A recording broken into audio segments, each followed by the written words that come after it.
మురుగరాజు పాఠం. మహేంద్రవరానికి ఒకరోజు కొత్తగా తోడేలు వచ్చింది. దాన్ని చూసిన నక్క, నిన్ను ఇంతకుముందు ఇక్కడ ఎప్పుడూ చూడలేదు, ఎవరు నువ్వు అని అడిగింది. నేను పక్క అడవి నుంచి వస్తున్నాను అని బదులిచ్చింది తోడేలు. మా అడవిలోకి కొత్త వాళ్ళు వస్తే ఇక్కడ ఉండటానికి మా మురుగరాజు అనుమతి తీసుకోవాలి.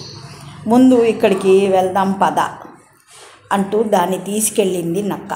విషయం తెలుసుకున్న మురుగరాజు, ఈ తోడేలు ప్రవర్తన ఒక వారం రోజుల పాటు దగ్గరుండి గమనించు, ఆ తర్వాత పక్కనే ఉంచుకోవాలా పంపించేయాలా అని ఆలోచిద్దాం అంది.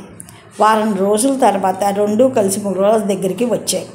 రాజా, ఈ తోడేలు ప్రవర్తన గమనించాను, దీనికి మన అడవిలో స్థానం ఇవ్వచ్చు అంది నక్క. వెంటనే తోడేలు కల్పించుకొని, మురుగరాజా, ఓ విషయం చెప్పాలనుకుంటున్నా. ఈ వారం రోజుల పాటు నక్క అసలు వేటకు వెళ్లకుండా నేను తెచ్చిందే తిన్నది. ఆహారం ఇవ్వకపోతే నా గురించి మీకు లేనిపోని చెప్పి అడవి నుంచి పంపించేస్తానంది. అనుమతి పొందిన తర్వాత కూడా రోజు ఆహారం తీసుకొచ్చి ఇవ్వాలని చెప్పింది. మీ ముందు బాగున్నట్లు నటిస్తూ అడవిలోని జీవులన్నిటినీ ఇలాగే ఇబ్బంది పెడుతుంది అంది తోడేలు. విషయం బయటపడటంతో మురుగరాజు ఏమంటుందోనని భయపడసాగింది నక్క. మనకు కావాల్సింది ఏదైనా కష్టపడి సంపాదించుకోలేని పరిస్థితిలో ఉన్నప్పుడు మాత్రమే ఇతరుల మీద ఆధారపడాలి. అంతే తప్ప ఎదుటివారి కష్టాన్ని ఇలా దోచుకోవడం తప్పు.